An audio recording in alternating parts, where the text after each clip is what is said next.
আজ আমি যে বিষয়ে আলোকপাত করব সেটা খুবই গুরুত্বপূর্ণ বিষয়।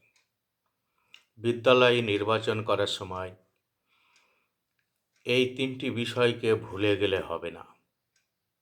শিশুর বয়স, তার বাসস্থান ও অভিভাবকের কর্মস্থল। শুনে হয়তো অনেকে ভাবছেন, এগুলোর আবার এক্ষেত্রে কী গুরুত্ব আছে? শুনুন তাহলে আজকের আলোচনা সব পরিষ্কার হয়ে যাবে।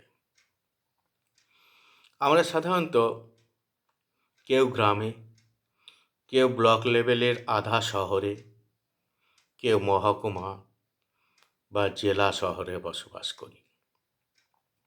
যে 4টি জায়গার কথা বললাম, সেখানকার বিদ্যালয়গুলির ধরন আলাদা আলাদা।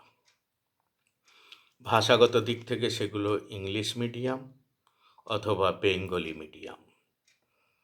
আবার কোনোটা ওয়েস্ট বেঙ্গল বোর্ডের অধীন, কোনোটা সেন্ট্রাল বোর্ড অর্থাৎ সিবিএসই বা আইসিএসসি দ্বারা পরিচালিত হয়।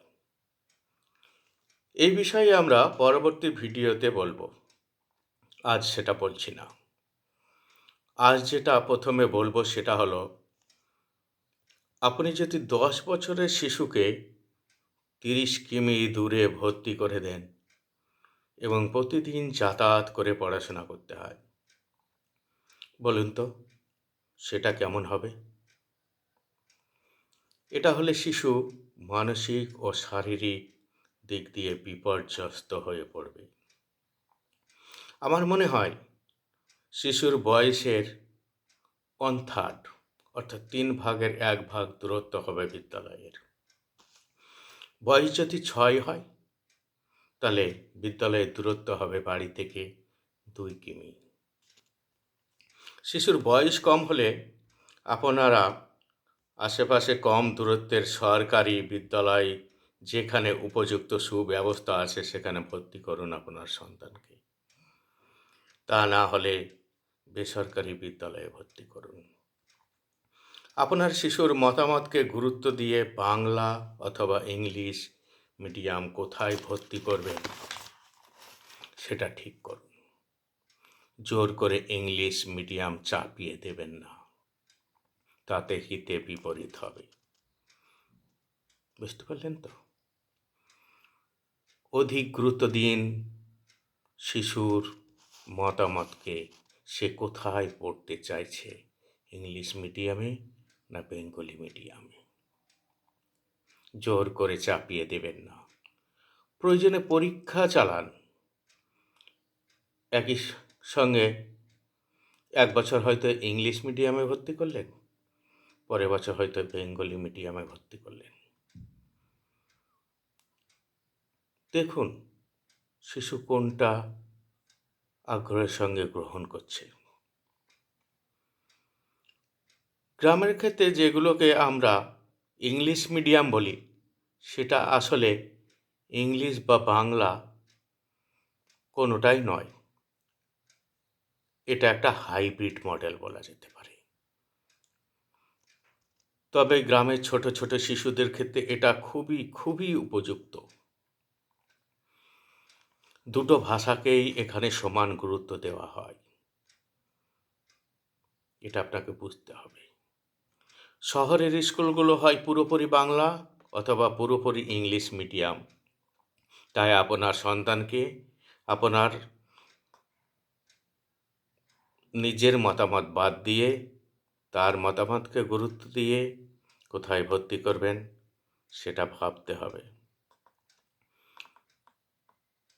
তাকে ভর্তি করার আগে দুবার ভাবুন অভিভাবকরা, যে কোথায় ভর্তি করবেন, ইংলিশ মিডিয়াম না বেঙ্গলি মিডিয়াম। শহরের ক্ষেত্রে যারা বাস করছেন তাদের ক্ষেত্রে এটা কিন্তু ভাবতে হবে, কারণ শহরের স্কুলগুলো হয় পুরোপুরি ইংলিশ মিডিয়ামে, না হলে পুরোপুরি বেঙ্গলি মিডিয়ামে। জোর করে ওদেরকে চাপিয়ে দিবেন না ইংলিশ মিডিয়াম কি বাংলা মিডিয়াম। তাদের মতামতকে গুরুত্ব দেন, দেখবেন আপনার সন্তান খুব ভালোভাবে এগিয়ে যাচ্ছে।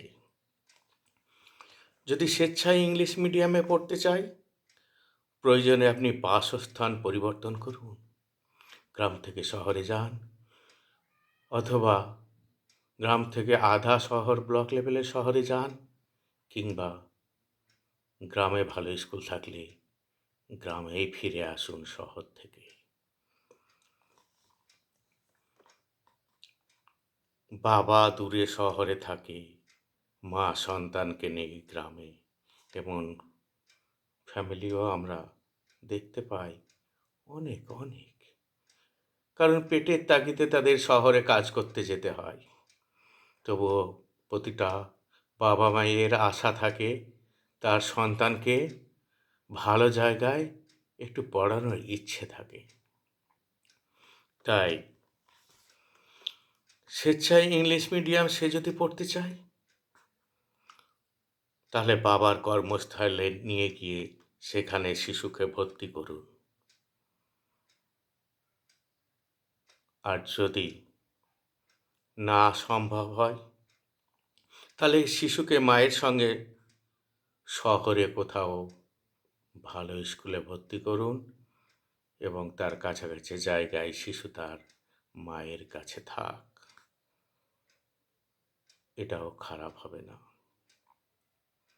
যদি সেটাও সম্ভব না হয়, তাহলে শিশু যদি প্রাথমিক স্তরের হয়, তাহলে তো সেটা করতেই হবে। হয় পুরো ফ্যামিলিকে বাবার কর্মস্থলে যেতে হবে, না হলে নিজের বাড়ির আশেপাশের বিদ্যালয়ে যেটা ভালো সেখানে ভর্তি হতে হবে, না হলে মায়ের সঙ্গে শহরে গিয়ে থাকতে হবে। অন্যথায় শিশু যদি মাধ্যমিক স্তরের হয়, তাহলে শহরের বিদ্যালয়ের হোস্টেলে রেখে পড়াশোনা করালে মন্দ হয় না।